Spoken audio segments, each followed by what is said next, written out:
तो एबे आज आप कुआड आछन कोन हेची घटना आज्ञा मोर पु से फाइनान्स ऑफिस रे काम करथिला सर ऑडिट ऑफिस रे सकाळे फोन करले तांगर ऑफिसर चंदन आसो पताका उत्तोलन करी आमे स्टेडियम को जीवा बोली कहले सेतके बेल पिला कहला बाबा मु जीवी गादा पिदा हला आउरी मु गाड़ी धरी बुलेट गाड़ी धरी मो जुईर बुलेट को धरी से गला मु जाई पळे आबी बाबा बोला गला सर गला पर आम शुणु 9टा बेलू से मृत्यु खबर आमको पळे आसला सर मेडिकल रे आम आसला बेलू से मरी जाई सर एटा से ऑफिस रे कोन षडयंत्र करी मारी जन ना कोन आकु तदंत करी मते न्याय दिया जाऊ सर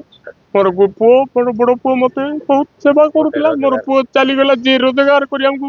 भरण पोषण करुला से पिला चली गला मोर हार्ट प्रॉब्लम आज 5 वर्ष होला मु मेडिकल ट्रीटमेंट होती सर मोर पुओ जीवन 40 मिनिट मार देते सर ने कहीं मो पुओ बहुत चालाक बुद्धिमान पिलाटा से मरिबो नै सर करंट रु केबे मरिबो नै सर कोन षडयंत्र करी मन मार देछंती सर कोन दाबी करबे सर मत न्याय दाबी करती सर मोर पुओ केमिति मरि जाओ तदंत करा जाऊ तदंत करी मत न्याय दिया जाऊ मु न्याय पई दाबी करती सर कोन करबे नचेत मु ऊपर मुंडू जीवी सर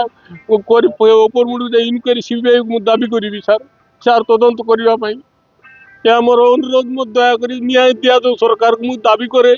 मोर पुओर तति विचार मोर पुओर मोर न्याय न मिलले मोर पुओ मते भरण पोषण करथिला सर चंदन बेहरा ता ना मो ना होती प्रवांजन बेहरा